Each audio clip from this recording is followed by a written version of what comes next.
Okay, g'day everyone. Welcome to the Forbidden History Chronicles. You're here with Ninja Cat 111 and Dezert-Owl from the Forbidden History series on YouTube. If you haven't checked it out, please go to his channel. The link is in excuse me. The link is in the description on every one of these live streams. You'll be amazed. I was and still am.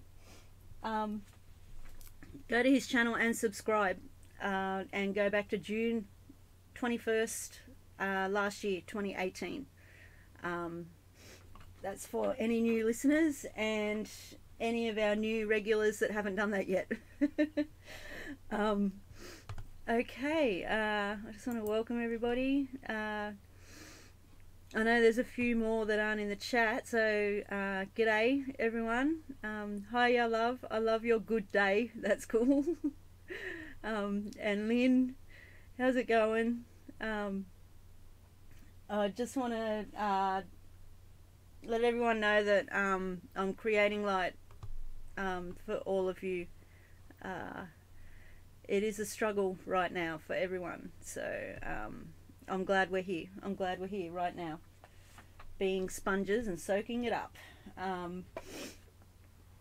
Okay, I'll just read Desert's introduction. In essence, sorry, forgot the title. Signs of the Times. In essence, Desert discusses the history of the world and how the unseen hand has been running it from the very beginning of time. About sorry, I'll start again. In essence, Desert discusses the history of the world and how the unseen hand has been running it from the very beginning of time. Who they are and how they have founded all of the first great civilizations that are found all around the world. About who the giants really were and the ancient Aryan caste and slave systems, the priesthoods, the anti-gravity V-manners, the earth-based misnomered UFOs which are man-made, the control of all forms of communications, commerce, religion, mass media, pseudo-politics, etc. It is the grand deception that is used to control all of mankind, and all instituted through the three main religions of the world in particular, used as their grand cover. Their cyber code has been revealed to him because he has become adept within the study of the ancient alphabets, communications, symbolism, religion, custom, law, cosmology and mythology, not to mention the fallacy of today's political science and pseudoscience in particular. He can also define the true nature of their warfare, their shell game of bringing one civilization up for their temporary use and then taking it down for the next 500-year generational cycle, as symbolized by the classical phoenix. Desert discusses the ultimate in mind control, an ancient art and the financial control, the secret societies and their blood occult rituals, and how they wage all wars throughout all time through the nations that they have created, which are all imaginations, plantations, and mere corporations. They have taken blood oaths to surrender their self-will and mind to their blind goddess, who has demanded our blood from the very beginning of time. They communicate to their minions through the movies, TV, and print media, while he can see, read, and interpret most all of it. It all says that they are using us for our ingenuity, for our collective constructive labour, for experimentation, and in the end they intend to kill us all. They have given us full notice of what they are doing and what they fully intend to do, while all of the general population, the sheeple, they merely go there to be entertained.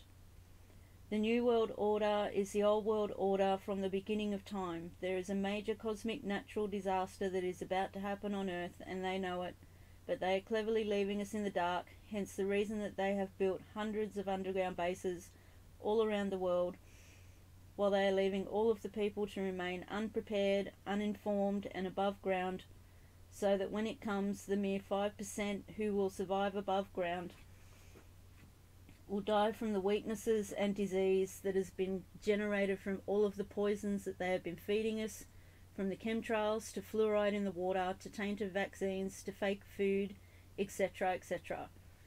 They have enslaved us all by the clever means of deception, because we, most all, are their cattle, chattel, property, and because they merely wanted to harness our labour, what they always needed, which is what backs most of the world's currency through the birth certificate, but they are all through with us now.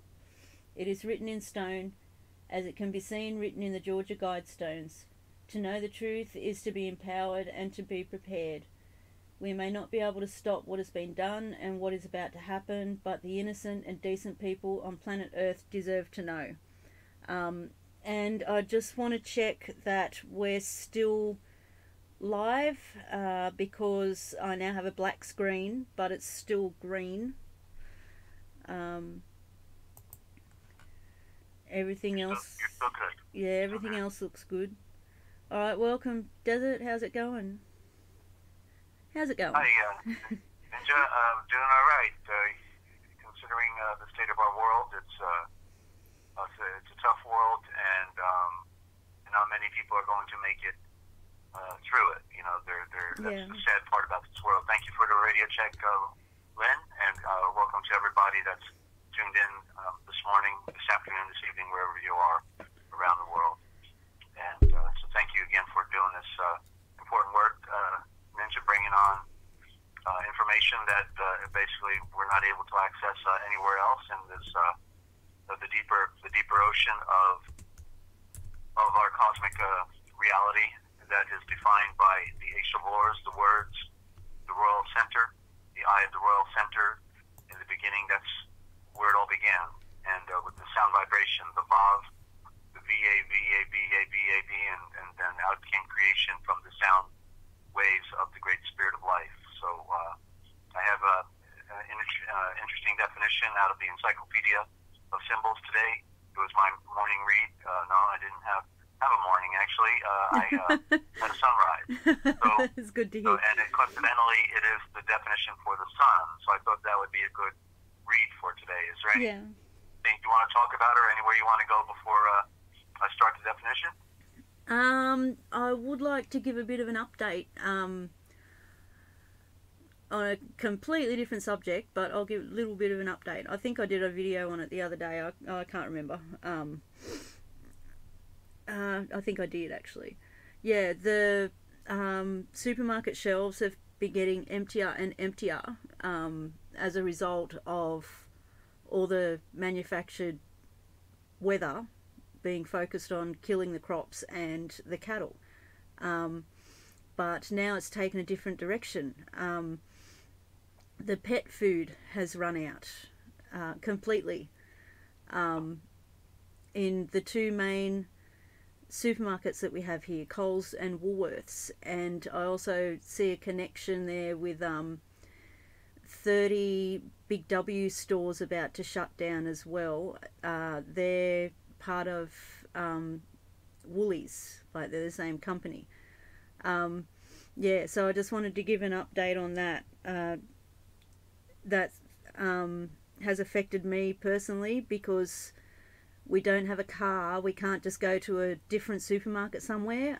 The closest ones to us, there's 3 of them, different sizes, and they're all Woolworths.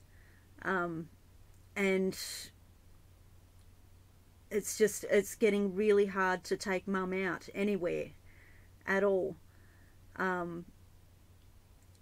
without causing extreme stress on both of us, and trying to make her understand that the supermarkets didn't have dog food on the shelves, and Mum misunderstanding, taking it personally, and just not understanding it at all. It just makes it hard. And I know there's a lot of people out there, it's Australia-wide, and I know there's a lot of people out there going through the same thing. They are limited with their access, and they can't get food for their pets. So that's just an example of what's happening to this world. So yeah, so that was just an update. So yeah. Yeah, that's the way it's going to be now. The supplies are going to diminish. We've had the greatest, I guess, flooding in history now, with 1 million acres underwater, 1 million cattle drowned. The fallout that doesn't even include all the equipment that has been ruined, all the homes that are going to now have to be repaired. It's a major catastrophe, but it doesn't sound like there's any acknowledgement of that statement that I just made. I didn't hear it in any of the news blurbs about greatest catastrophe in American history, or that the National Guard should be flying in with Huey helicopters and or none of So it's just like, oh, there's a flood. What a sorry deal. Now let's get on with the next news report. And so exactly. So sorry, I'm agreeing. So we're gonna see depleted food supplies, and or the pricing going up, and so therefore even what's left on the shelf, a lot of people won't be able to buy. It's just the winding down phase now. They implied in what that one movie I had to watch because it was too profound of a title, the one called Priest. Yeah. And there they said because the food's running out, that they have to then kill some of the people. So that's the next strategy. As the food continues to run out, they will have to kill more people to have more food to go around. So that's the name of their game, and it's a rather sick one as well. And they're experts at their psychopathic behavior. They're absolutely expert in destroying our world. They have all the super technologies. They're anything we can imagine, they probably have and can do. If we stopped them to do something one way, they would have 9 other ways to come at us. Yeah. They've really perfected the state of the art of murder and mind control and population control. But the irony is that they've destroyed the world, and it's going down in a fast spiral. And we get that information clearly from Dane Wigington on his YouTube channel. Dane Wigington, D-A-N-E, second name Wigington, W-I-G-I-N-G-T-O-N. That's in the description as well, by the way. The link to his channel. Yeah. And you want to give out my contact information, so if anyone wants to call in and give them the protocol, and that way, because I'm happy to break, to talk to anyone, try to answer their questions. I as you read, I was a political activist, and I know how the world is operating. I know the shell game, and I can define it, in a variety of ways. So I've answered all my questions. Really, I know what how little time we have left and what we need to do. So if there's anybody out there, tell them how they can contact on the broadcast here. Okay, sorry, just getting my voice back. Okay, if you want to call in, you're very welcome to. Desert is great to talk to. He's fantastic to talk to, just so you know. You can Skype him on Free America Radio, all one word, Free America Radio. And you can also call him on 608-566-7295. That's 608-566-7295. If you're international, just add a +1 at the start. The way we do it, we can do it here. We're very high tech. The way we do it here is you can just send Desert a text, and then he will have your number so he can call you back, so we can do a 3-way call on the program, because I can't do it from this end. Yeah, and I cannot take a call direct. I can only see the text, write down the phone number, and then 3-way you in. I will call you back like we did with our friend from Florida the other day, Quantum. That was a nice call we had. Yeah. It's good. We've had a couple of callers. Desert. So we're the old axiom for Free America Radio Network was therealpublicradio.net, therealpublicradio.net. So we're just the Real Public Radio here. We're just regular people doing extraordinary things, trying to share important information and And so there's no need to get nervous or anything of that nature, because there's nobody here that's personality-wise. It's just regular people. That's all we are, Yeah. and we're doing things we never thought we'd be doing. I'm certainly engaged in an arena of seed planting as a seed planter for Yeshua, of these proverbial ancient truths, or the forbidden history. All of these things,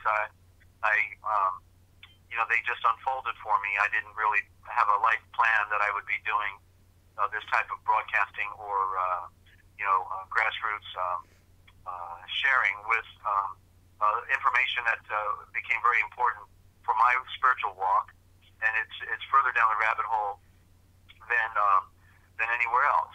I gather information, but there's nobody. I know what I am able to now talk about, what Yeshua has revealed for me, and there's nobody there with this type of information, as you know, Ninja. So we have to hear things we've never heard before, Yeah. and we have to see things we've never seen before, because whilst we have our view has been made by the people that hate our guts, or the view of our world, of our life, structure of our history, of our nature, has all been spoon-fed to us, and therefore we really don't know who we are, where we are, when we are, or why we are.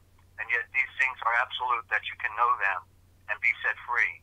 And it's being born, like when we talk about a baby coming into the world, we know that it's a dramatic experience. The woman is in extreme pain most often, and then the baby comes out, and the baby's crying. Everybody's, well, at that point the woman's smiling, I guess, but the baby's crying, and so, but there's a lot of pain that goes on within the aspect of being born. Yeah. And so in the same metaphor of being the second born, or being born again, it's also a great struggle, because we have to be born again. We have to come to the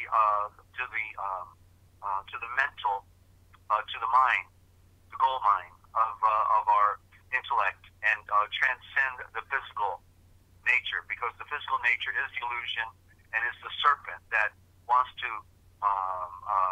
Actually, I wrote down the quote today for the serpent of chaos and darkness. That's really what the flesh is. It is the serpent of chaos and darkness.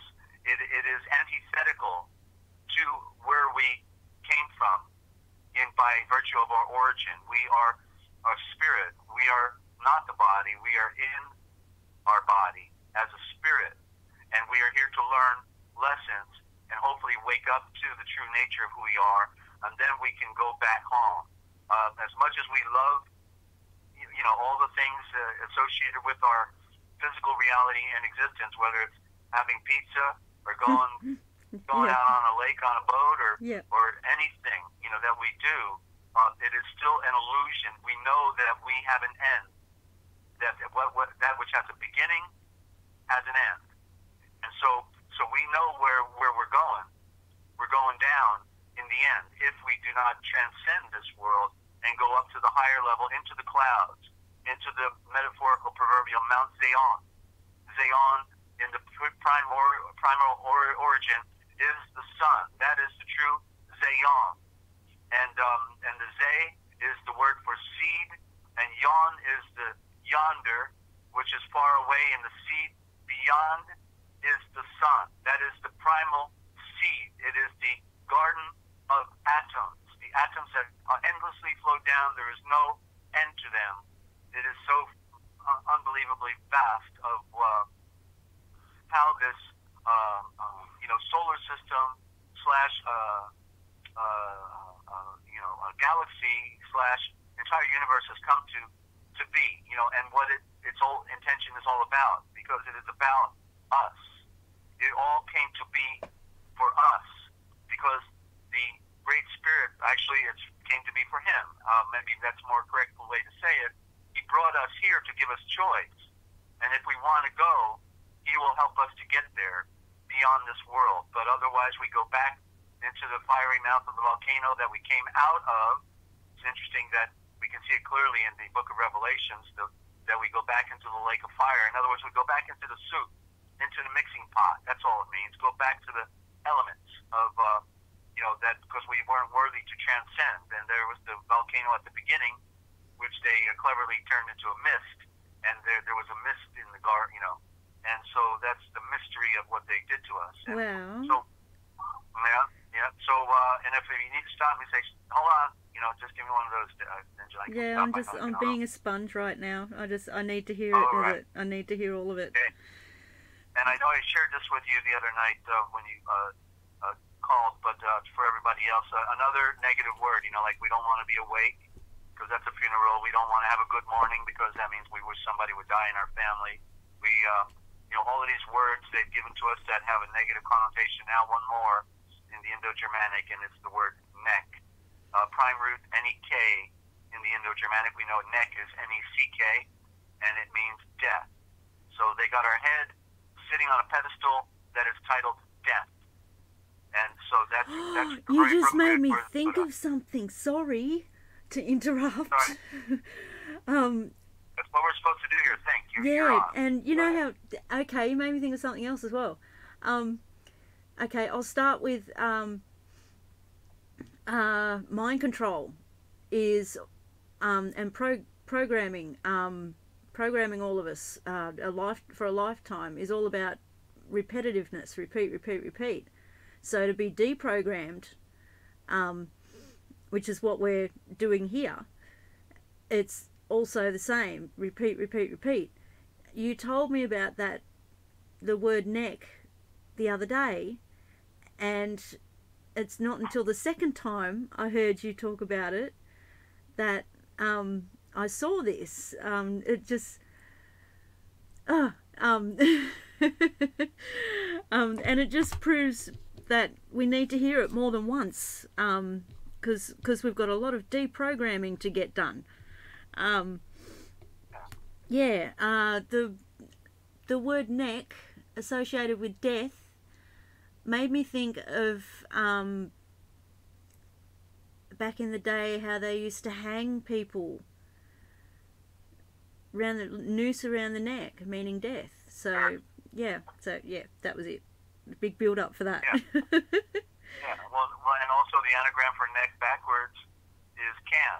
So they put us in a can at one point, and we've been canned. We've been sliced and diced and fried and fricasseed, put in a can, and put on a shelf. And that's a good way to put it, I think. Huh? Yeah, that is a good way to put it. Yeah. Yeah. Cane is can. Wow. And anyway, that's a story for another day. Okay. So here we are. The sun rising. Okay, the sun. And this dictionary, if anybody wanted to find it, is an illustrated encyclopedia of traditional symbols by J.C. Cooper. An illustrated encyclopedia of traditional symbols by J.C. Cooper. Okay, and I'm almost finished with it. Actually, I read a definition or two every day, and I've been doing in these books now for over 40 years, and I'm just about done with the symbols. And why would I want to read every definition in the book? Because I want it to be a part of me, because symbols are the prime method of communication by the spirit of life. And so if we can't interpret the symbol, then we're never going to get the message. That's why it says people perish for a lack of knowledge, and where there is no vision, people perish. So we have to see things symbolically. Everything is a symbol, and everything is speaking. So sun, the supreme cosmic power, symbol of the all-seeing divinity and its power. Theophany, motionless being, the heart of the cosmos, the center of being and of intuitive knowledge, the intelligence of the world, Macrobius, that's in parentheses. Elohim, the world is Elohim, so therefore there is an intelligence. We can see that in all of nature. It's clearly supernatural in what it can do and how it evolves, how it protects itself, all the things, just our body itself is a universe. Yeah. Enlightenment. The sun is a symbol of enlightenment, the eye of the world and the eye of the day. The unconquered. Absolutely. The sovereign, the true sovereign. The glory, the illumination, splendor, justice, royalty. It is the visible image of divine excellence, perfection. The transcendent archetype of light. See Dionysius. There is no visible thing in all the world more worthy to serve as a symbol, that was also known as the logo. Nothing of all things in our solar system more worthy to serve as a symbol of Yahweh than the sun, which illuminates with visible life, first itself, and then all celestial and mundane Buddhas. There is a traditional distinction between the visible and the invisible, sensible and intelligible, outward and inward. Suns, you are a soul, and the soul shines down on all of us. In most traditions, the sun is the universal, omniversal Father. The moon as mother, with the notable exceptions of the Amerindian or Maori, Teutonic, Oceanic, and Japanese symbolism, where the moon is the masculine and the sun the feminine power. Actually, both sun, earth, and moon all possess both male and female, mother, father, and the seed of life, or the sun, S-O-N. So that's a total of 9, three spheres, each representing all three. Therefore, we should also include the spirit, so that's really a quadrant. And that would, therefore, 3 times 4 is 12. So there's 12 symbols represented between sun, earth, and moon. Mother, father, sun, and spirit. So, and I guess that's why they wanted us to focus on a trinity and to leave out, they left out the mother. That's rather interesting when they gave us that trinity. But the mother is the house that brought us here. She's the one that gave us form and life. The sun and rain are the primary fertilizing forces. Hence, the bridegroom as the sun and the bride as moon goddess, the sky father and earthly mother, as constantly rising and setting, and because its rays can be vivifying or destructive. The sun symbolizes both life and death, the renewal of life through death. The spring sun is the Sol Invictus, a solar disk with streams of water flowing from it, represents the combination of sun and water, heat and moisture, as necessary for all life. The rayed sun and rayed heart share the same symbolism of the center as being the seat of illumination and intelligence. The sun in conflict with the serpent depicts light warring against darkness and heavenly against chthonic powers.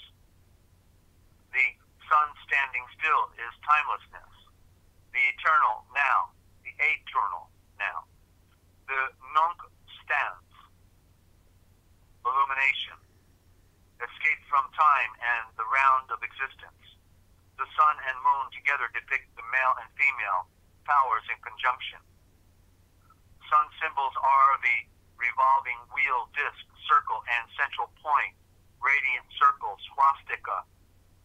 That's the light particles spinning down, the filfat, the fan. The fan spinning is the swastika, the light particles. They give it to us in 2 dimensions, 3-dimensional. As it's spinning, it's also going up and down in an oscillation. So, the rays, whether straight or undulating, represent both the light and the heat of the sun. Luminous chariots with the sun gods driving white or golden horses. They are Elohim. God is a misnomer.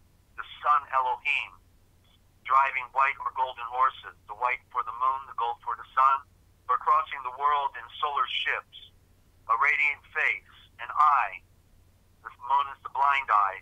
The sun is the eye that sees, as representative of what the great spirit that sees all things. A bronze man, a spider at the center of its web, with the rays extending in all directions, solar bird and animals such as the eagle, the hawk, the swan, the phoenix, the cock, the lion, the ram, white or golden horse, winged or plumed serpents, the feathered serpent, also known as a maracou, that's the secret name, code name for America, a maracou, or the Toltec god Quetzalcoatl. The plumed serpent is the phoenix as well. The dragon of China. The dragon is really a serpent. They just put some legs on it so you wouldn't get the full picture. It's the dragoon, the one that drags himself on the ground. The white sun is associated with solar animals, but Sol Niger is connected with the serpent and chthonic powers, and that means dark powers. In hunting civilization, the sun is the great hunter. The sun is sometimes depicted as the fruit on the tree of life. The sun represents the tree of life. And the sun represents the tree of knowledge. Knowledge is what we need first to get to the life, what we started talking about at the beginning. When the solar deity is male, the sun is represented by the right eye. When female, by the left eye. As we see in the movies, the left eye is most often put out, showing that they acknowledge that their goddess is blind. That's the woman in front of the courthouse with the blindfold on, holding balances in her hand. Tell me you'd like to get payment from somebody wearing a blindfold. Children of the sun are also known as children of the sun, or royal incarnate Elohim. There's our watchers, our fallen ones, the children of the sun. See also disc. From the African, in some tribes, the sun is feminine power. Mother among Bushmen, it is supreme deity. The alchemic, Sol, is the intellect. Sol and Luna are gold and silver, king and queen. Sol and Bude. Sol Niger is the prima materia, the planetary sign of the sun, the circle with central dot as a symbol of completion of the great work. So the circle with the dot, that 0 point, that is where we come from, the 0 point. Amerindian, correctly would be the traditional Native Americans. The universal spirit, the heart of the sky. In some tribes, the sun becomes the feminine principle, the mother. In others, the sun and moon are depicted as man and wife, or brother and sister. The sun dance, see also, is one of the most significant rituals. In astrology, life, vitality, the incarnate character of the individual, the heart and its desires. In the Aztec, pure spirit, the air. Quetzalcoatl, the eagle, typifies the rising sun. There's your eagle. We talked about that the other day. The eagle typifies the rising sun and heavenly aspect or cosmic aspect, and either the tiger or the falling eagle is setting and the earthly aspect, the setting of the sun. The plumed serpent is solar, again the phoenix. Aztecs and Incas were children of the sun. Buddhist, the light of Buddha, the sun Buddha, Buddha. Celtic, the feminine power. Chinese, the yang, the great male principle, the symbol of creation. The heavens, the logo. The eye of the day, the active force fertilizing the earth. Power. The sun is one of the 12 symbols of power. 10 suns in a tree denote the end of a cycle. That's why we got 10 fingers, because 10 means judgment. That's why there were 10 mandates, 10 commandments. The cock and the three-legged red raven live in the sun.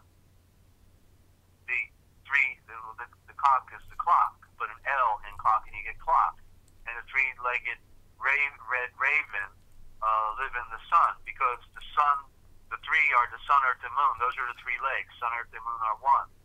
The 3 legs represent the rising, noon, and setting sun. Christian, the Elohim of the Great Father, ruler and sustainer of the universe, radiating light and love. The Moeshiach, the Christ, the Son of perfection in the flowing light, Son of righteousness. The Logos, the divine essence in man. The sun and moon depicted with the crucifixion represents the two natures of the Moeshiach and the powers of nature, paying homage to the sunrise of the universe. The sun is the abode of the high royal Malak, Michael, that is Yeshua, falsely known as Archangel Michael, but correctly known as the high royal Malak, Michael, the creation that sees all things. There's nothing that is not known, no one that is not connected. Everything is connected. With the moon as that of Gabriel, the giver of light, that's Gabriel. And St. Thomas Aquinas is portrayed with the sun on his breast. Let me take a sip here, and we'll go into the Egyptian symbolism. I want to welcome any new listeners that are out there. Okay. And Egyptian, the rising sun is Horus. Those are the hours in the word Horus and our hours. You remember the other definition we had for Horus, Ninja?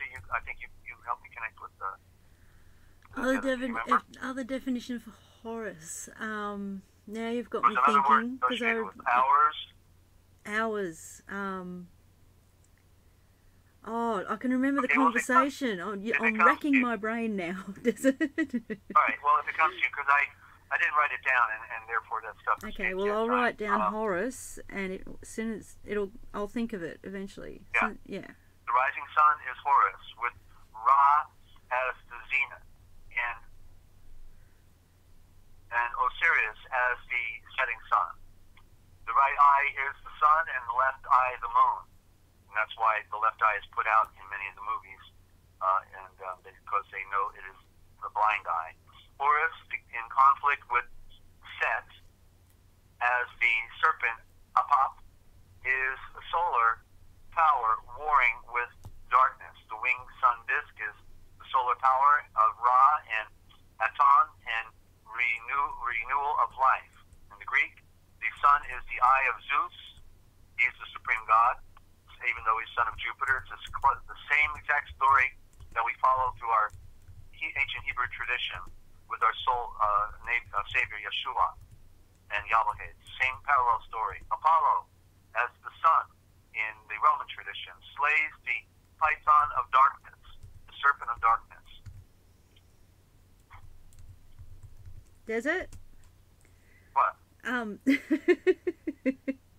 Lynn got in first. I was picturing Horus when you were speaking about it. That's why I was racking my brain, and Lynn put the obvious in the chat. Right there in the chat. Lord, thank you, Lynn. She's always on top of this stuff. I don't know how she does it. She's thank you, Lynn. taking some good nutritionals. My memory goes. Yeah. Well, I pictured horse, like Horus being horse, and didn't even think, it's and late. then we can also include the word the aura, and also the aura, because we're talking about an aura of light that shines down in tens of thousands of ways that we don't get the picture. Okay, so in the Greek, Apollo, the sun slays the python of darkness. In Orphism, the sun is the father of all, the great generator and nourisher of all things, ruler of the world. The sun is the heart, with the moon as the liver of the universe. Hebrew, divine will and guidance. Hermetic, the sun is the image of the maker. It's the great logo, of course. Hindu, the divine vivifier, the eye of Varuna. Indra is solar and overcomes the dragon of chaos and darkness. Vritra, that's her name, chaos. And Shiva is also the sun whose rays are the creative Shakti, bringing life to the world. The sun is the world door, or more appropriately, the stargate, the Gata, Ghat. The entrance to knowledge, immortality. The triple tree with three suns depicts the Trimurti. A tree with 12 suns denotes the Adityas, signs of the zodiac and the months of the year, the Mazarov. These 12 forms of the sun will appear simultaneously as one at the end of a cycle of manifestation.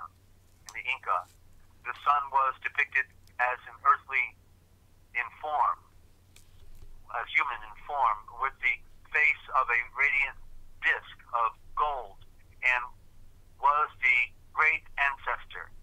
In the Iranian, the eye of Hormuzd, whoso venerates the sun, that is immortal, brilliant, swift horse.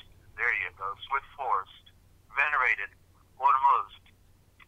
That's where we get the Mazda from as well. The light of Mazda. He venerates the archangel, or the great high royal Malik, and that is Yeshua, again, the high messenger, the light, the one. Father and son are one. Mother, father, and son are one. Mother and father are one. He venerates his own soul. The Mayashirs, the winged sun disk, also depicts Hormuzd or Ahura Mazda. In Japanese, the sun is a lady and a snake divinity. Amaterasu, she who possesses the great sun, born of Izan-Agi, left eye, and from whom Makido claims descent as the rising sun, the emblem of Japan. Maore, the sun and moon are the eyes of the sky. Midraic, Mithra is a sun Elohim, a sun deity. Is Quadriga, and well, the way he's putting it here, they all recognize it as the great house, or the true paradise, because we came from the light. And yeah. That's where spirit created, from the light, through the light, and so that's the Stargate, through the light. The planets and the moons came from the light, and we came through the light as spirits, and then the physical creation became part with us, a duality. And so I just want to clarify that the way it says Mithra is a sun god, is the way it says here, and it's the fact that the sun is merely a logo, it's a house. You are not the house, you're in house, but yet, nonetheless, our scripture does say clearly that Yeshua and Yahweh are light, and in them is no darkness at all. In him is no darkness at all. And so, 1 John and also the Gospel of John starts out that way. So light, is the prime essence of the Great Spirit. And so we have, the sun itself is nothing other than a collection of atoms. Yeah. So if we can't begin to fathom the number of that atomic ball, because just like they say, if you take a hair and you line up the atoms from one side of the hair to another, they say there's like a million of them. I don't know, I can't see them, but it's an amazing number. Yeah. Of that lines up together in this great mystery. And so we're breathing the atomic light right now as we breathe, and it's the prime essence, and that's why we need more air than anything else. We breathe continually, or we die within minutes. Without air, we can go several days without water, a month without food, but we can't go but a couple minutes without air. Yeah. The prime source of the sun. Yeah. So Mithra is a sun Elohim. Soul, his quadriga and causes, Quartus, are usually depicted on the right with the Luna and the Cotopes on the left. Oceanic, the sun is most usually the mother of all, with the moon as the father and the stars as the children. In some parts of the sun and moon are children of the first man and woman. That's the mother, the great mother, father, the cosmic mother. I think also known as Aphrodite, because it is black. The cosmos is black, and then there came forth the light. There's the cosmic mother and father. Immediately, the light, when it comes, is male, but immediately as the light falls down, it and out of the side of the sun comes the woman again, the light continually falling. The fall is an ongoing process. The female virgin light is falling down, while the Luciferian occult are embracing the blind goddess, the moon. And so, the sun is the great eyeball, Platonic, the author of visibility, the generation and nourishment of growth. The heat and light of the sun are creativity and wisdom. Pythagorean, the 10 suns are cyclic perfection. Scandinavian, the eye of Odin, Woden, the all-seeing. The sun is depicted as the sun snake. There's your cobra. The supporting power is the sun. That's the great serpent, the great cobra that goes round, continually goes round, eating its tail. The serpent eating its tail every day, round and round again, around and again. That's the great serpent. You have to see the symbolism, ladies and gentlemen, because it's primordial, and it's the way people saw things, and it helped them find their way back home. In Slavic, the sun god is depicted as a beautiful young Aishan, a young man, or sometimes as born anew and dying each day. In Slavic symbolism, the sun and moon can change sexes. Of course they can, because they are all in one, all in each. Sumerio-Semitic, the sun god Eshamash or Shamash and Ashur are represented by the winged sun disk. See the caduceus. Teutonic, that's Germanic. The sun is feminine and the mother, with the moon as the father. On the Taoist, the sun is the yang and the great celestial power. The sun and moon together symbolize supernatural being, all radiance. And there you go with the symbolism on the sun. Ninja. Thank you. I tried to jump in, but you were on a roll, so I'll let you go. Oh, okay. That was amazing. I have 3 things that I'd like to mention, if that's okay with you, before we move on. Yeah. Okay. You would, my mind was just racing while you were doing that read, but I did manage to write down some things. You mentioned the Stargate. I just want to be clear with the Stargate thing. It's not a physical thing that we see in the sky that we have to go through to get home. We have to turn inwards to be able to connect. Okay. Yeah? Okay. Am I on the right I'll track? jump on that. I'll Yeah. jump in. Yeah. And continue. So literally, there are 3 stargates. The first stargate is going through the water of purification. The waters of purification, because we had to be second born, and so we have to enter a covenant relationship with the Great Spirit of Life, and He made a provision through the stargate of water. And so because we came out from the mother through the water, we have to go back through the water in reverse osmosis. So we go through the water so that we can go through the fire. So this first stargate is the water, and we come up in a newness of light in a covenant relationship with the great light. And then the next stargate is our heart, our central point, in between the mind and the lower extremities of the lower passions. And so at the center point is the heart, and we accomplish all things. We conquer this world through our heart, and we find the divine love through our heart. And then ultimately it takes us to the final stargate, across the great gulf, the great cosmic waters, back to the light of the sun. And there's the original stargate. So there, Ninja, I saw that for the first time in a way that I hadn't seen it before until you brought it up. So thank you. Wow, thank you. Thank you. And okay, we go on to number 2. And just wow. Yeah, actually, Glenn says, I listen and take notes. Of course you do, Lynn. Love you, Lynn. Anyway, number 2. You were talking about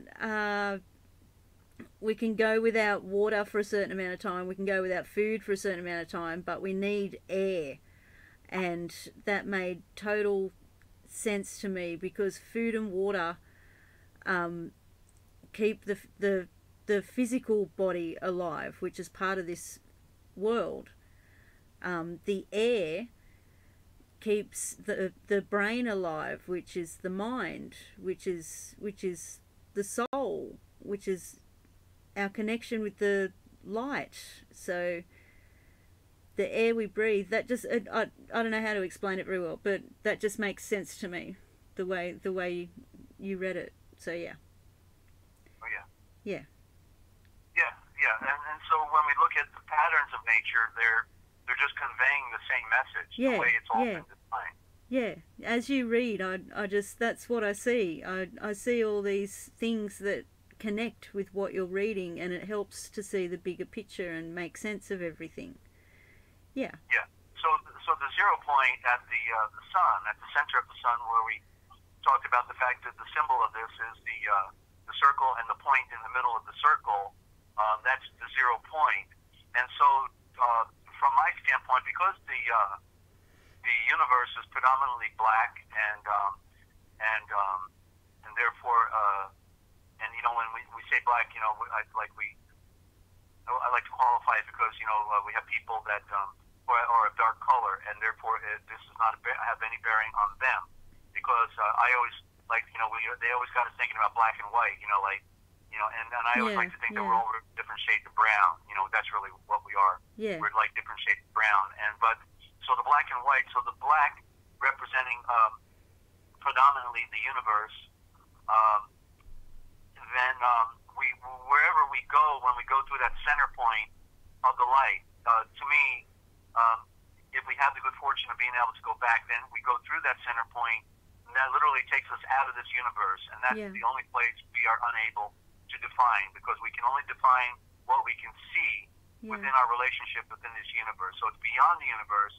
Yahweh is outside the universe. That's why Yeshua is Yahweh by authority, because if the great Yahweh who made the universe actually came into it, everything we would all be destroyed. So Yeshua, as the Son, is also the Mother, Father, is the Great Spirit. He is the Holy Spirit, and He is Yahweh. He says, when you see me, you've seen the Father. How can you be looking for the Father and you don't recognize me? Okay, I have another question. Okay. I just want to confirm that what I just said is confirmed in Philo. I saw it first, then when I started reading the giant 1,000-page book of Philo, I saw it in there. He said the same thing, you know, that there are two Yahwehs. The Yahweh of the Great Father, the pure essence of Spirit, is outside the universe, and His agent, Yeshua, is the Father for Him, making all things. That's why all power and dominion was given to Yeshua, because He's ruling this universe as agent, as Prince of Yahweh. You see what I'm saying? Yeah. I still have a question. Okay, so if we are all part of the light, we are part of Yeshua, therefore, and Yeshua is Yahweh. I know I don't say that right. Then so are we, and I'm just trying to wrap my head around that. And like you were saying, how we are like right now, you know what I'm going through right now. I'm not being left behind. I'm going home. Right. When we go home, that is the great mystery. We can't comprehend. We can't see it, and yet we are part of it. We are part of it. Well, we're given free will and free choice, and we have to become scholars. We have to become warriors. We have to become athletes. In other words, we're running a race. As Paul said, as Asha Wool said, that you know, the good news in this race is that we can all win the prize. Okay, so in kind of I immediately realized what I was reading last night, and so immediately turned to Philo based on what you were just talking about. So can I jump in? You certainly can. I need a break. Okay. I've been speaking too much. Sorry, Desert. Please continue. Speaking too much. No, have you? Okay. I'm getting to be ready for a break real soon, so don't you go away. So I'm in Philo page 42, and I'm still in the creation, the story of creation, and how it unfolds, and then and so she will be called woman, and this is the equivalent saying of on account of the outward sensation shall be called woman, the outward sensation, the physical realm, because it's derived from the man who sets it in motion. The woman comes out, the female comes out of the male, and it says she. Why then is the expression she used? And why? Because there is also another kind of outward sensation, not derived from the mind, but having been created. So now the distinction is being made from the mind to the physical, and not derived from the mind, but because that's why Adam, as we've talked about, had all the knowledge of creation. Yeshua breathed into him all the way the entire universe was created was in Adam.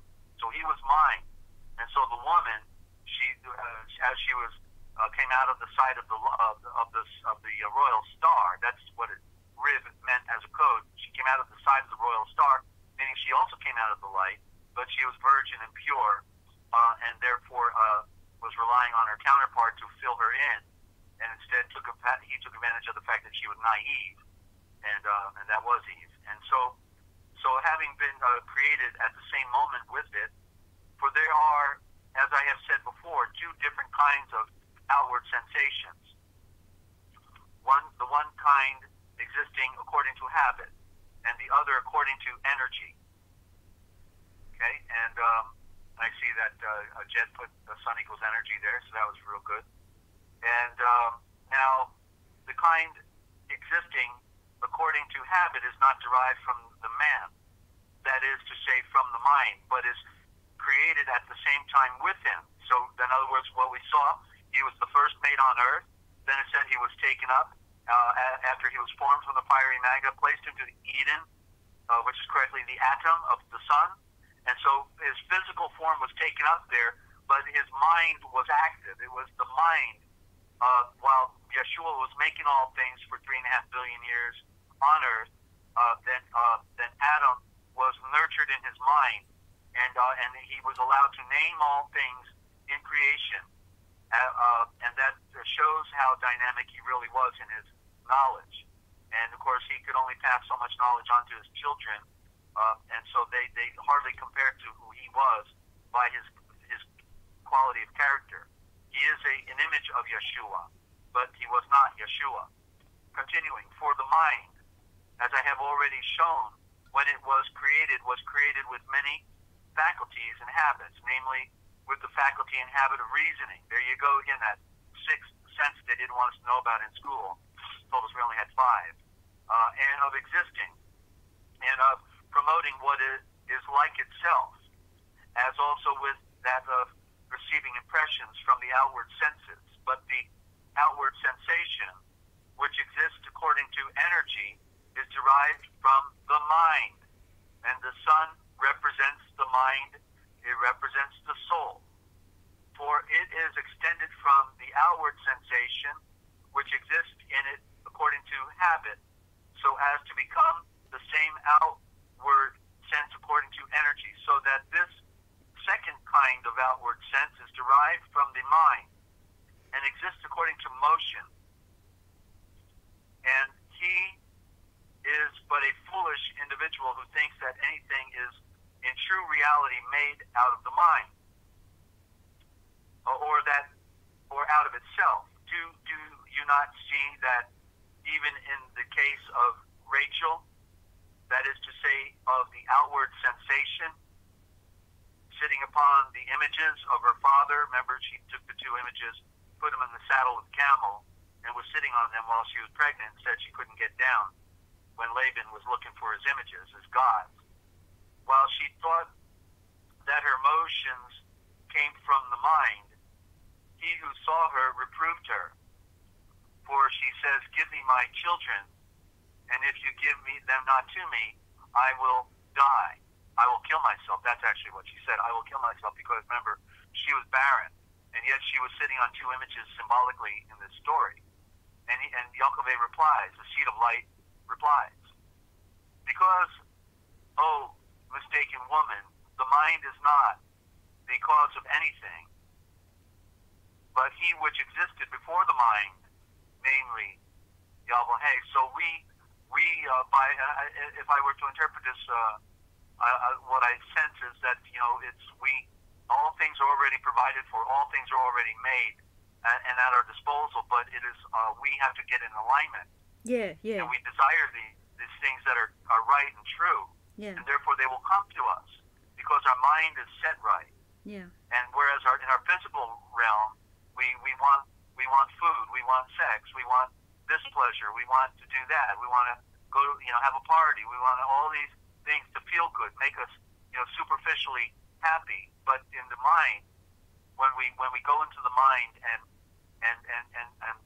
proceed with right thinking, then the things that we will manifest, we are not manifesting because they are already there for us. It is the serpent hand is the servant hand. He is ready to serve. He's good to go. He's waiting for us. Or as Yeshua said, the spirit is always ready, but the flesh is weak. And that's what he said on the night when he was being tested and betrayed. On which account, he adds, I am equal to Elohim, who has deprived you of the fruit of your womb. Yaakov was asking the question, am I equal to the great Elohim who has deprived you of the fruit of your womb? In other words, she's getting on her husband, because she can't have little ones, and even though he's called seed of life. And so as we see in the story, it's always at the end. It's at the end when it comes, because that which is first comes last. That which we wanted. He wanted Rachel, but he ended up with Leah. The one that was not preferred. So she represented the false traditions. We started out in the illusions of darkness and falsehood, and then ultimately, in the end, we come to the true light. And there's a false light, and that's represented by the moon. But that it is the great Elohim who creates men. He will testify in the case of Leah when he says, but the Yahweh, who is the great Elohim, when he saw that Leah was hated, opened her womb, but Rachel was barren.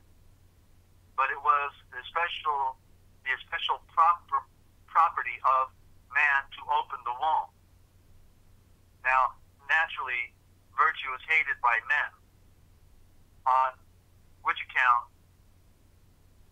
the great Elohim has honored it and gives the honor of bearing the first child to her who is hated, that which is not preferred.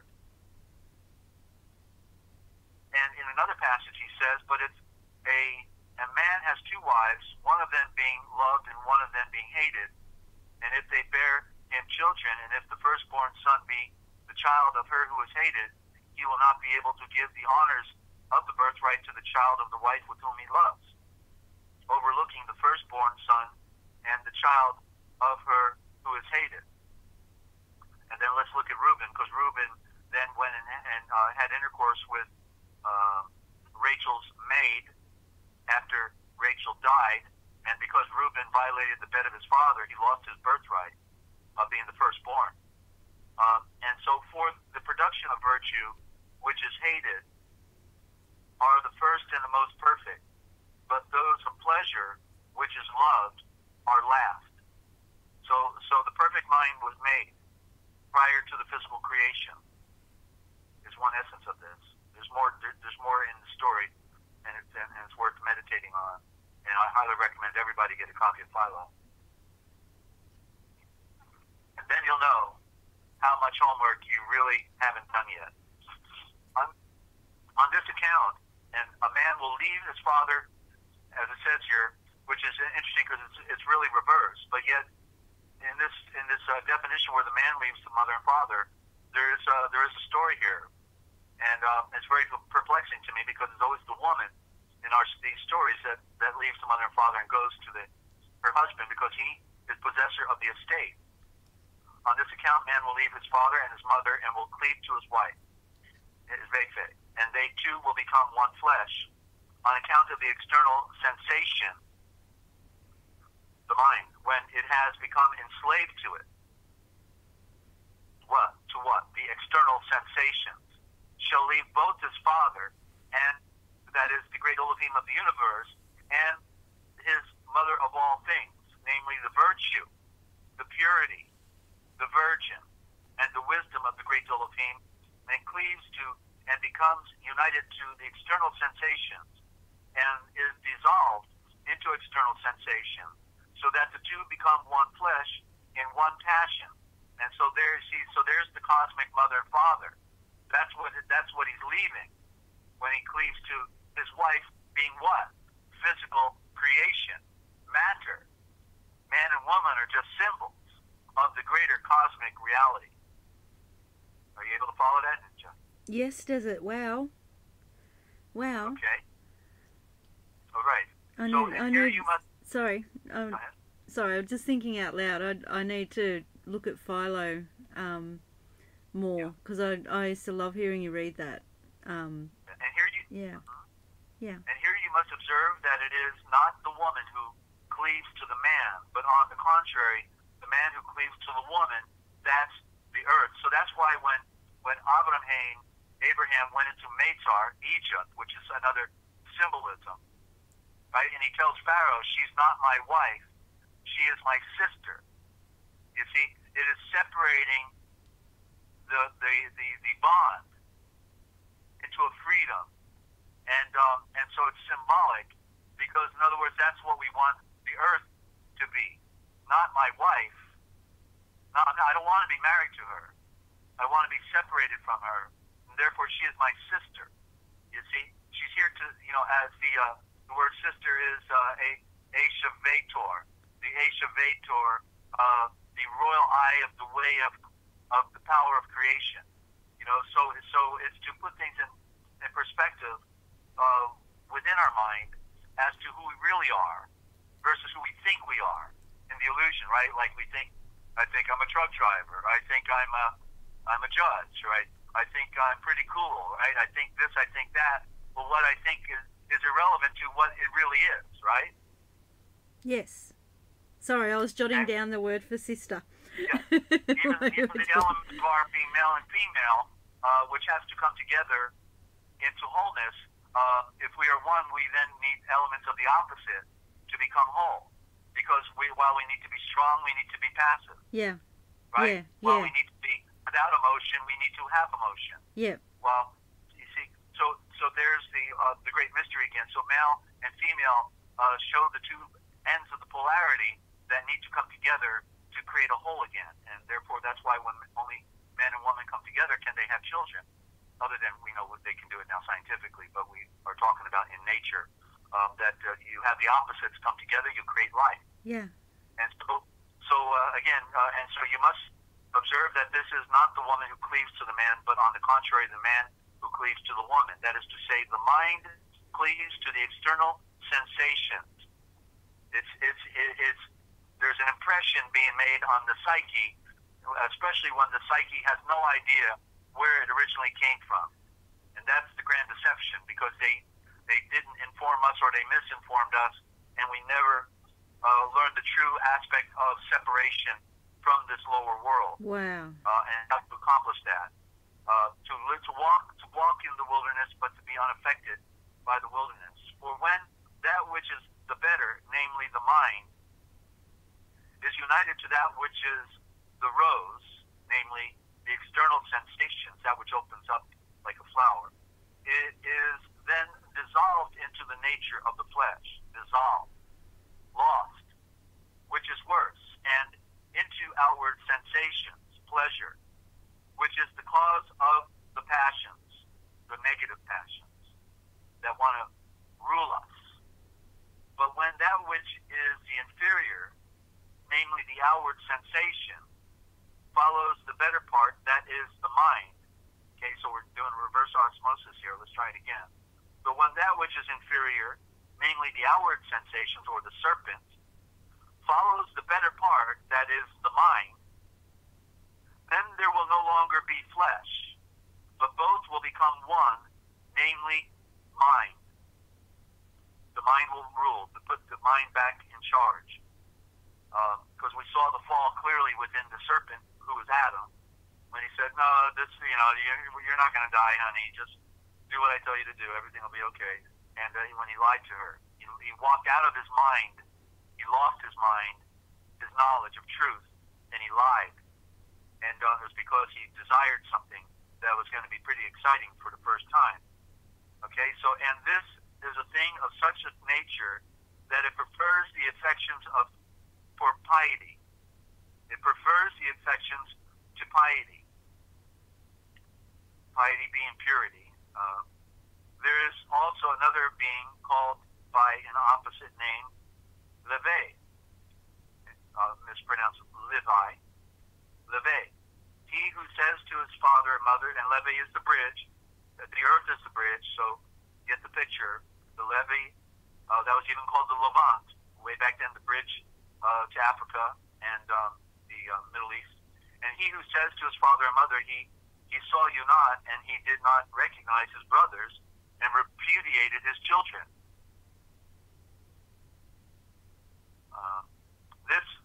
This man leaves his father and mother, that is to say, his mind and the material of his body, in order to have as his inheritance the one great Elohim, Yahweh.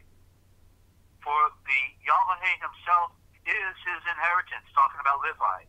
Okay, so the point is that he had no, he is in the priesthood like having no father or mother, without beginning or without end. And so in order to have his inheritance, that's one with Yahweh. For Yahweh, who is the great Elohim himself, is his inheritance. That is the true paradise. That is the promised land, the spirit, in essence.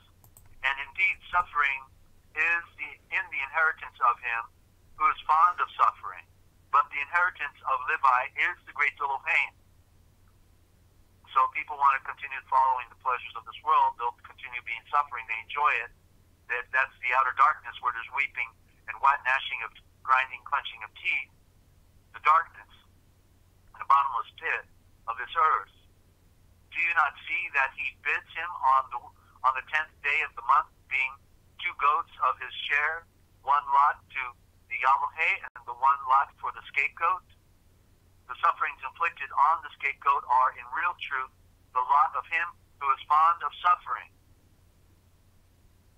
And they were both naked, both Adam and his wife, and they were not ashamed. But the serpent was where it says most subtle. He was the A-ram. He was the Avram, the star ram. He knew how everything in the world operated. He was the navigator. That's the serpent. In the Strong's, it's Naga, abbreviation for navigator. That's the original word for prophet. He was the first navigator, the one who knew how things worked and the way back home.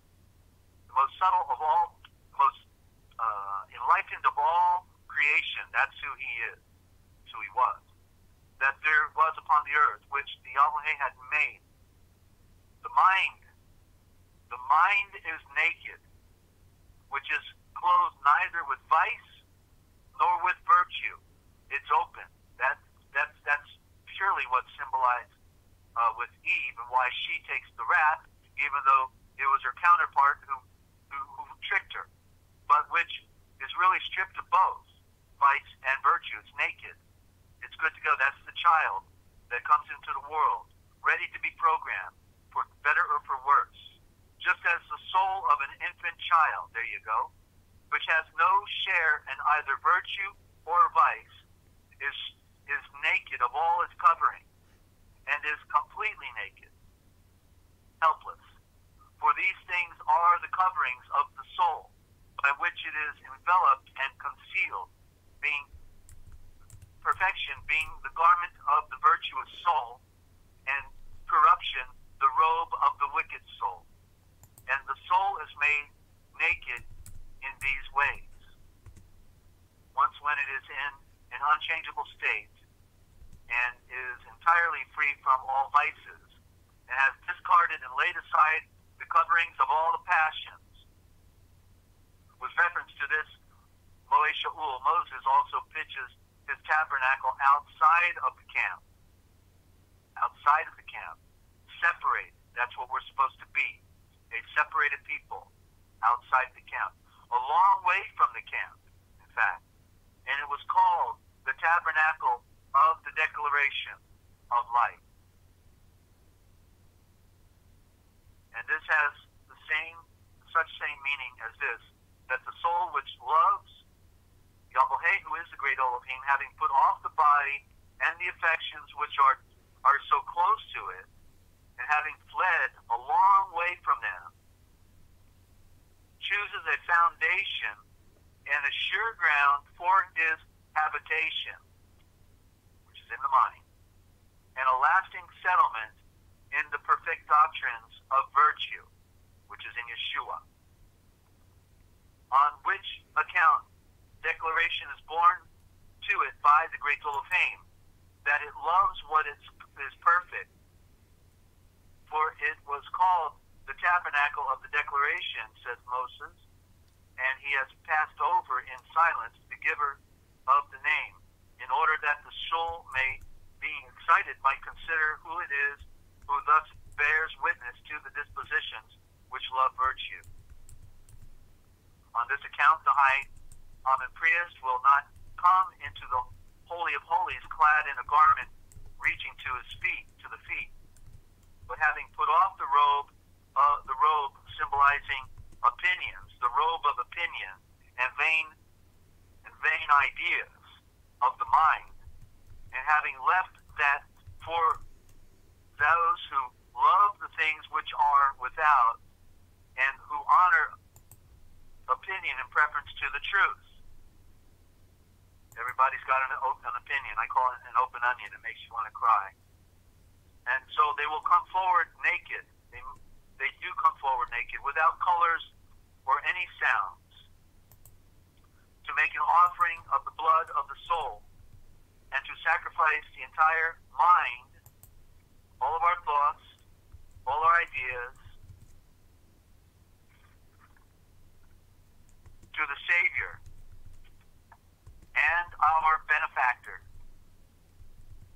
And certainly Nadab and Abihu, who came near to the great Elohim and left this mortal life and received a share of immortal life, remember mortal means death, are seen to be naked, that is, free from all new and mortal opinion.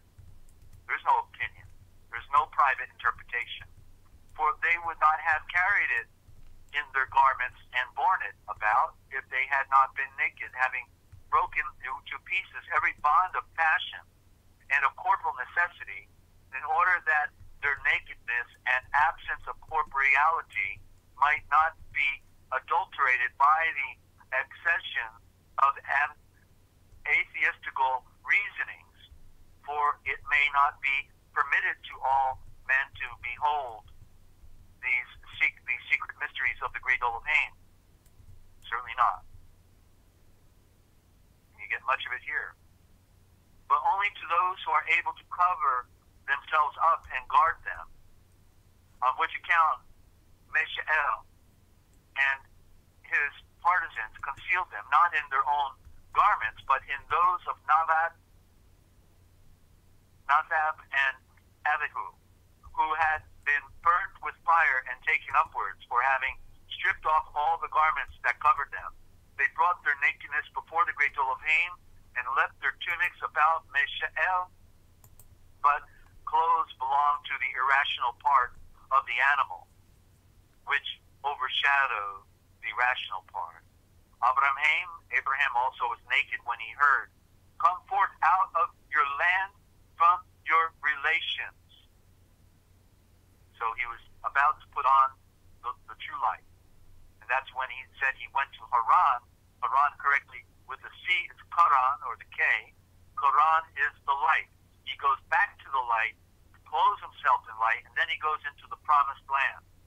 And as for Isaac, he indeed was not stripped, but was at all times naked and incorporeal.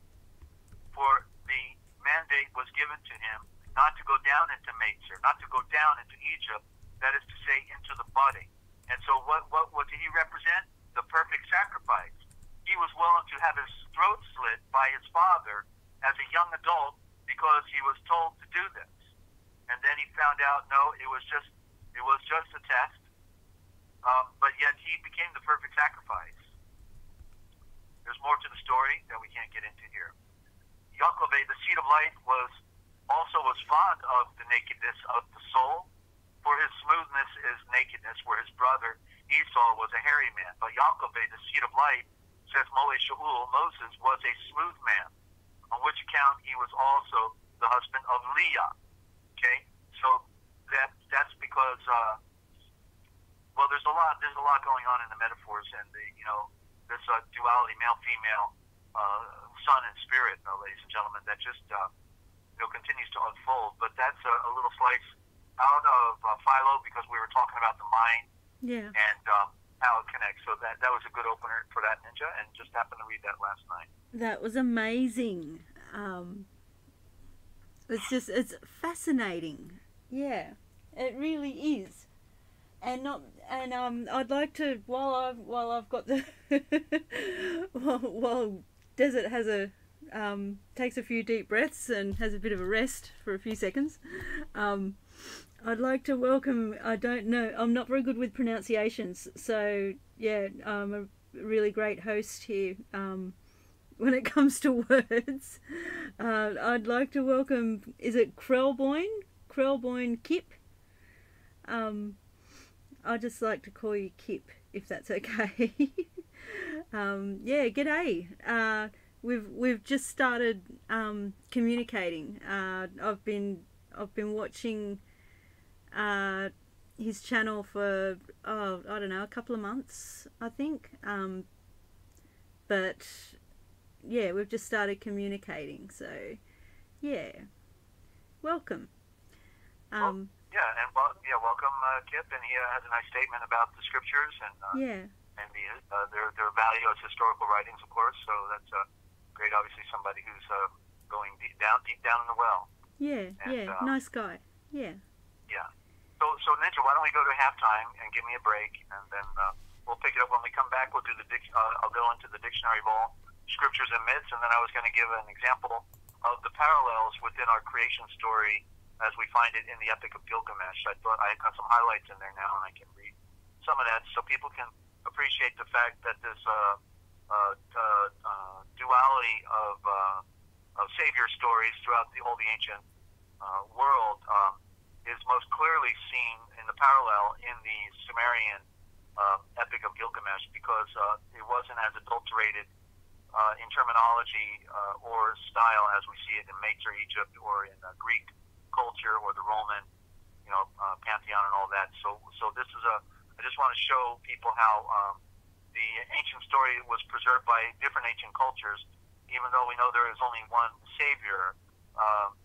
Story that the ancients all were preserving these stories and myths. Myth meaning your story, your tradition, your ancient tradition of spiritual flavor. Okay, so when we come back, we will go a little further down this rabbit hole. Okie dokie, can't wait. Okay, we're just going to go to a quick break. We'll play some music, and I'll put on something different on the screen. We'll go with this. Okay, we'll be back soon.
Okay, welcome back to the Forbidden History Chronicles.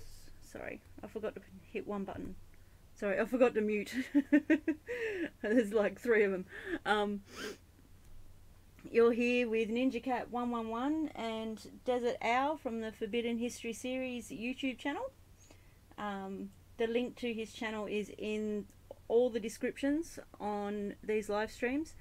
We're streaming from my channel at the moment because Desert's computer crashed. So while he's getting that fixed, we're doing the streams here. I saw a question from Kip. Hang on, just got to get the right screen up. And then I'll give out Desert's information. Where was it?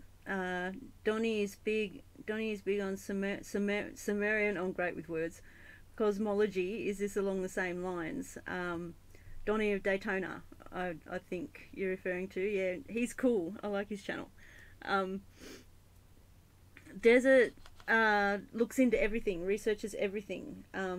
He's found a code. It's amazing. It's like the key to the deception, how we've been deceived right from the beginning with the words. Yeah, it's I'm wowed constantly by the information that Desert puts across. Anyway, you can contact Dezert-Owl through therealpublicradio.net and help us with this project, the transliterational project that Desert's doing. He's currently, it's a life's work, and he's currently working on translating all the scriptures back to original thought, back to their original words. So any help would be great. Any size donation to www.therealpublicradio.net. There's a donate button there and a PayPal button.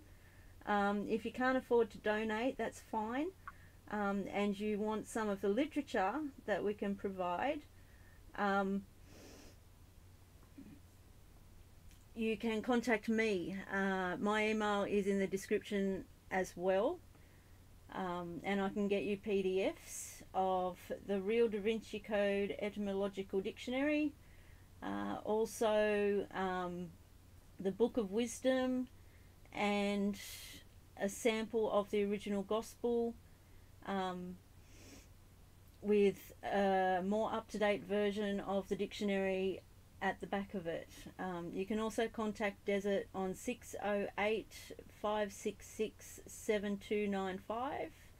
That's 608-566-7295. Add a +1 at the start if you're international. And yeah, call in with any questions. If you want to find out more about the PDFs, the literature, you can talk to Desert about it. But if you want them sent to you, my email is in the description. So yeah, I can be the messenger. You can also Skype him on Free America Radio. That's all one word, Free America Radio. We do encourage live calls on the stream. If you have any questions, or if you just want to call in and have a chat, you can use Skype, or you can send Desert a text on his number. That's 608-566-7295 again. And he will call you, because that's the only way we can do it. Anyway, welcome back, Desert. You there? I'm here. Are you there? Yeah, I think so. Yeah, last I checked. Okay. Yeah. All right. So before I get into the Dictionary of Scriptures and Myths, I just want to mention the word cross, because the cross is it became pretty clear to me that the word cross is abbreviated, and we're missing the second part of it. And I saw it when I saw the word Croatia. You know, there's a place called Croatia, and it's a crossroad location. And so Croatia may be preserving the original word for cross. Asia, you see the word Asia there, the royal eye, the creation of the royal eye might be the word that it plays out, the creation of the royal eye. And so, and then if you change the suffix, then it could change.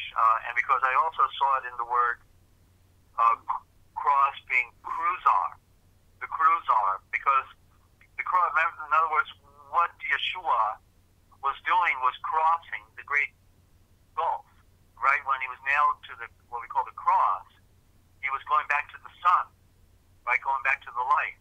And the word zar is the prime word for sun.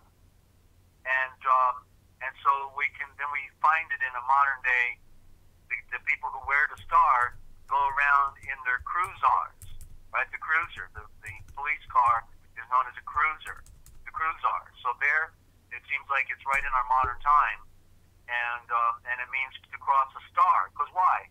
What was the cross? It was a Celtic symbol with a circle in the middle, and that was used as a star navigation instrument, right? To cross the stars. Wow. Yeah. I saw it just then. Yeah. Yeah. So they used it for navigation, and then it was also pointing the way back home to the big star when Yeshua was nailed to it. He's saying, this is where you need to go, to the center point, the male-female crossing, right? The crossroads, right there at the middle. Where his heart, would have been, would probably been lower than that on the cross. But anyway, so that, it's just, unless you look at the words and work with them, they're not going to open up. But certainly this is what I do. And so by continually looking at them, trying to work with the spelling and trying to find it within remnants of our modern time or in our past, it reveals itself over time. Yeah. So, okay, so there's another word for you. Thank I got a you. bunch of them I got to get through when they say we have to have a word day. A word day. So, That's good. I like that. Yep. Okay. So anyway, we're in the Dictionary of Scriptures and Myths, and we're looking at the sun and Gaia for earth, symbols of spirit and matter, the prime factors in the process of involution. Now the moon used to hide her children from the light in the hollows of the earth, in the caves, which both she and they resented. Yep, those Luciferians hate the light. The seed conspired, the children conspired against their father. Now there's the story of the Watchers right there. You see the Vekoresh. Yeah. The ones the Aryans who fell. The children conspired against their father. That's why they loved their mother Lucifer, the light of fire. And their mother assisted them by producing iron.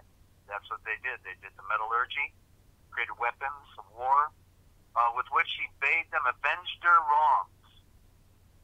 But fear fell upon them all except Chronicles, who determined to deliver his mother from the sun.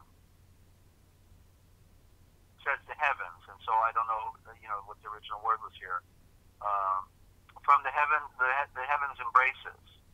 If it's embracing, then it may be from the moon's embrace. That may be what it is, actually, the moon's embrace.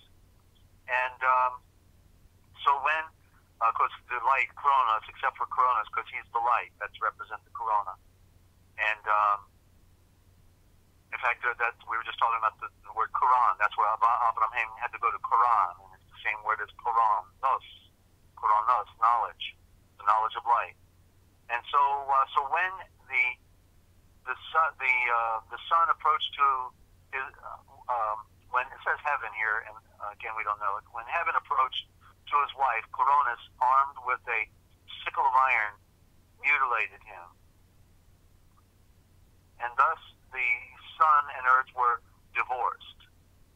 Okay, this is the separation in a metaphor. But Oceanus clung to his father. That's the cosmic sea.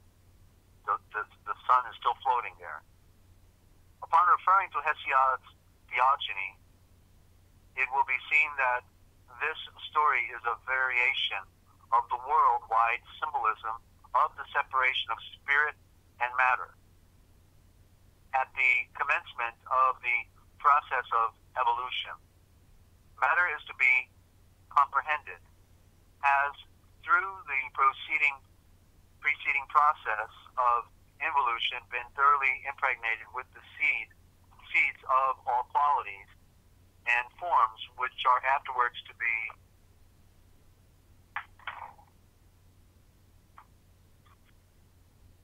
evolved. The symbol of emasculation is therefore used to denote the cessation of involution when its time is fulfilled. Spirit, the life particles, is said to hide in matter, earth, is progeny of that essential condition of manifestation, which, as it were, resent their state of latency, and are eager to see the light of life upon the dawn of mind steal. Brought forth through matter, the means for separation of spirit and matter appear. For the mental plane is midway between the higher and lower natures. Then it is that cyclic time, Chronicles, is said to affect the termination of the process of involution, mind becoming active in a multiplicity of ideas presented to it. Jagged steel sickle begins through desire to reverse the life currents outwardly and to stop their course inwardly. Thus, spirit and matter were separated in order that beings should be formed between them and supernatural phenomena should appear. But the spirit of truth is obscured, for evolution begins through ignorance and error, the great irony of our universe. And one more. This is Valmiki, the poet, a symbol of the divine self, the inspirer of truth in the soul.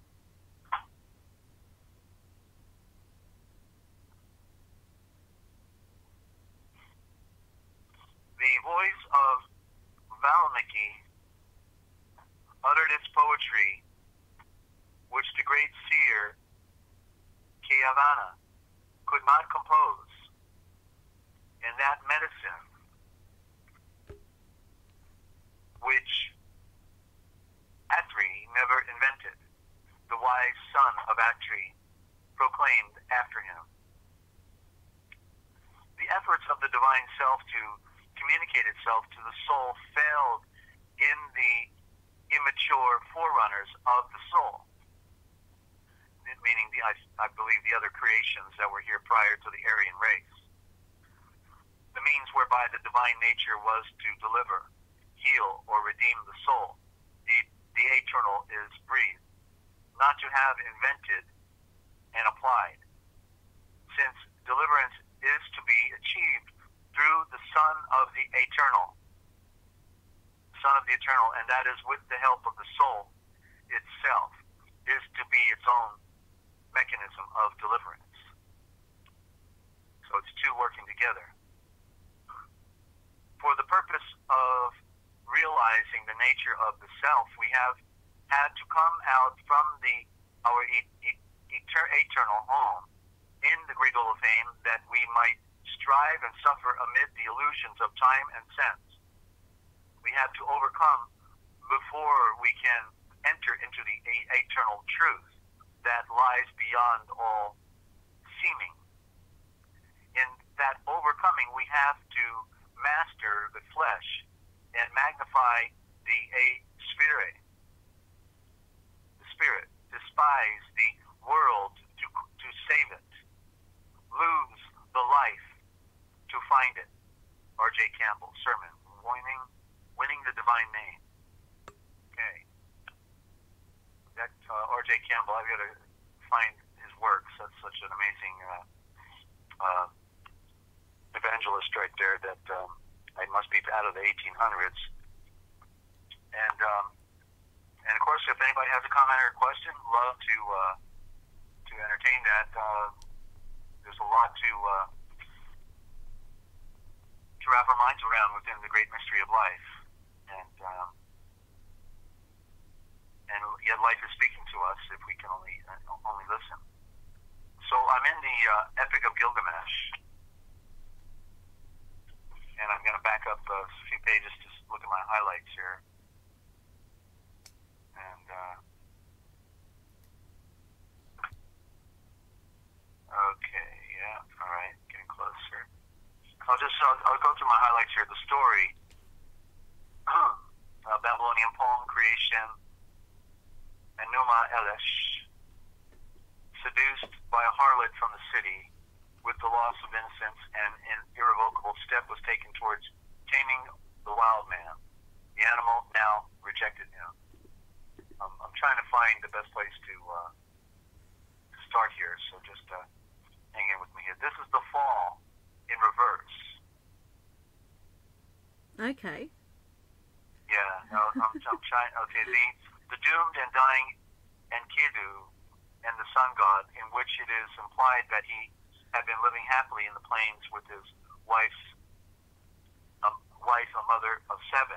There's the symbol of time, and let me move forward here. Okay, so the Professor Gadd sees in his story a threefold tragedy of the husband seduced by meretricious charms to take a life of which he soon tires, that of the nomad taken to the city and lost in it, and lastly the noble savage tempted by a woman and winning through her a knowledge that brings him only unhappiness. So that sounds like the Adam and Eve fall story right there. You see, that's a parallel to that story. I'm just trying to look for parallels in here. When they go into the mysterious cedar forest, and in there is a monstrous guardian. There will be your proverbial serpent, the guardian. The encounter with whom is the subject of the second episode, the dark forest of the soul. Okay, the dark forest, that's matter, that's creation that we have to get through. With the help of Shamash, which probably originally was a Shamash, there's the Asha, and the 8 winds. And the 8 winds would then be the number for return. And the way back, Yeshua rose on the 8th day, which was the first day of the week, but the 8th day of his last week on earth. These are a very potent weapon, for it was with the winds that god Marduk overcame the primeval waters of chaos in the battle at the beginning of the world, as told in the Enuma Elish. There is a third level also for the Humbaba is evil. The first time he is referred to, it is simply this: because of the evil that is in the land, we will go to the forest and destroy the evil, the darkness. So Gilgamesh plays the part of the knight who slays the dragon. That's the serpent, that's the flesh. In one view, indeed, the whole forest episode is a cruel trap set by Enlil in order to destroy Gilgamesh and Enkidu. The forest is the land of the living, or simply the Zion, the land of Zion, living somewhere on the outer bounds of the earth and reality.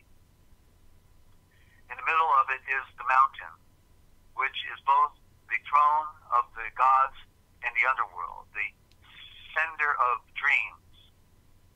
But the forest is also related to that garden of the sun. So I was misinterpreting that then for the garden, because the garden of the sun, literally it says that here, the garden of the sun. How have I been talking about the garden? But as the Eden, right? The Eden, which is the atom, the garden of atoms. Here it's being called the garden of the sun, which Gilgamesh will enter on a later journey to meet again the great sun Elohim, the great Elohim, not in a dream, but face to face, for the country belonged to a Shamash. So a Shamash might be Yeshua in this story. The forest is oddly familiar, so is its guardian. Thou shalt see a vale like a great waterway, and in the middle of the vale you will see a great tree with the tips of its branches greener than the greenest fir trees, and the evergreens are symbols of life. Skipping down here, the Samaritan poem has a fiery aspect as well, perhaps connected with the volcano. It certainly does, you see. That's part of creation's story. And that's what's amazing. I'm finding all these elements in here of what we're talking about in the Genesis account as well. This Ishtar has the power of Circe.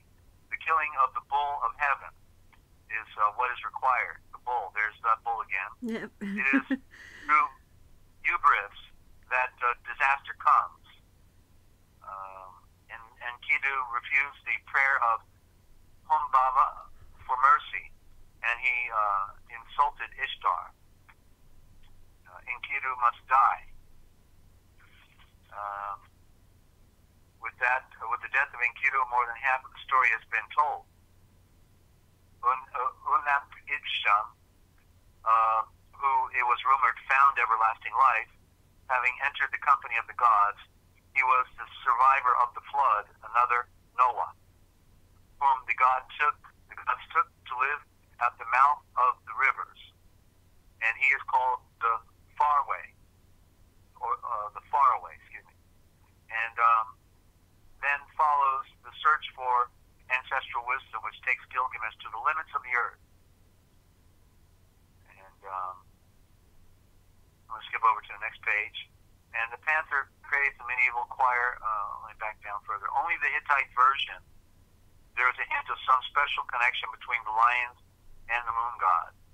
From the past, he killed the lions. Gilgamesh came to the mountains of the sun, and part man, part serpent, and a scorpion's tail. Shamash disappeared at sundown, and from which he returns at dawn. So Shamash is the sun. That's the Aisha, the Aisha Fe, the Feisha. All these terms relative to the sun. And it is the same time the wall of heaven and the gate of hell. Semites held that he continued the journey in a boat, passing under the earth and over the waters of the underworld. All metaphor and symbolism. So anyway, I just wanted to show how a lot of the different things it touches on are parallel to the metaphors in our creation story. They're different than the Greek. The Greek is a little harder actually to understand. This is in a more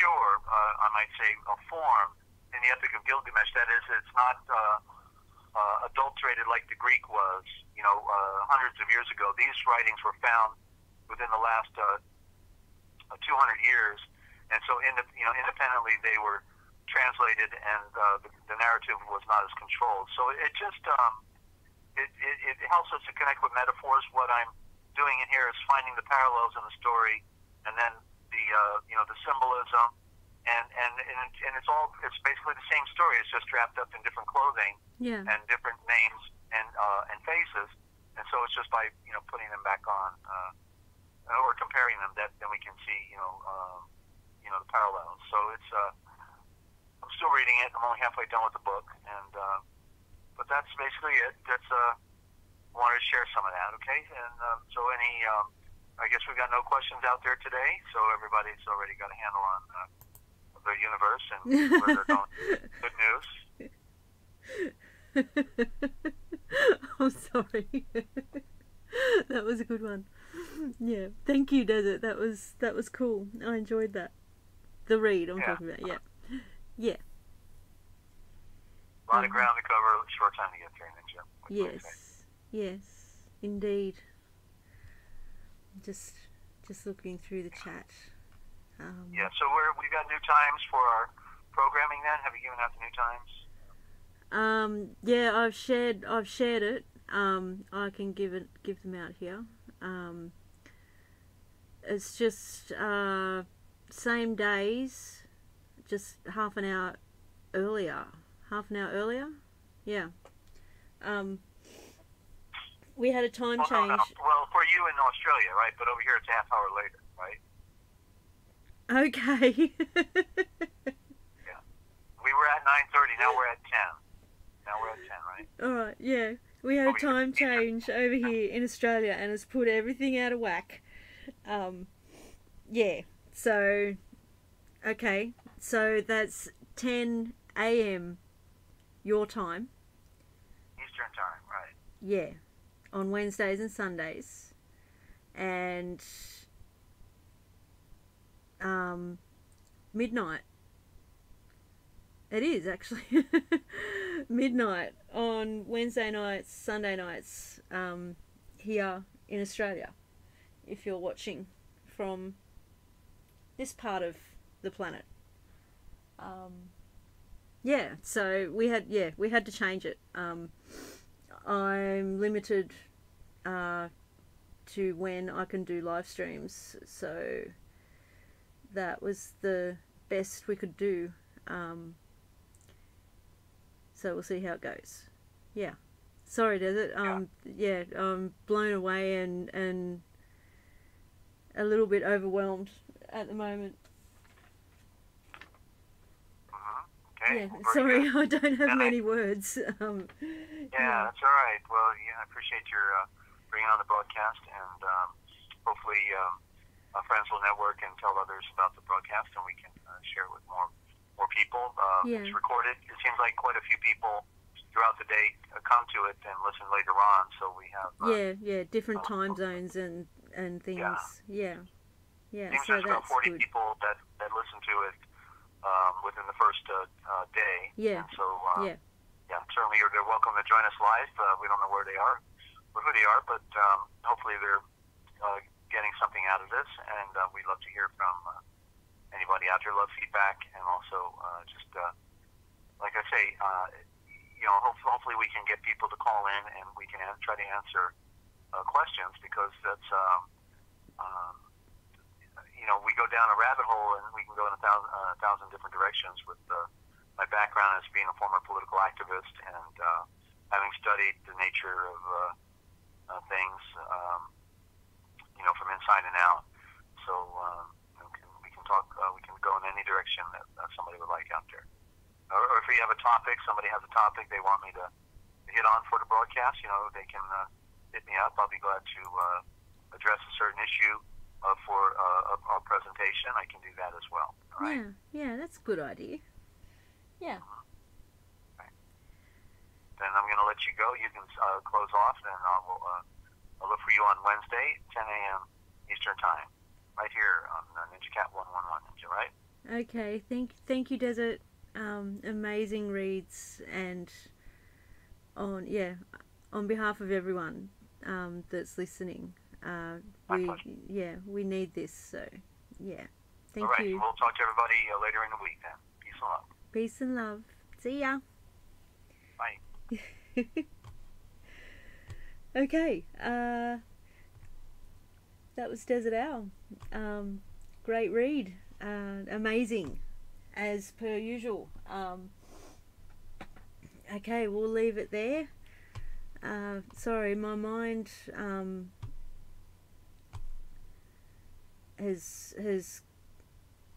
isn't very reliable at the moment.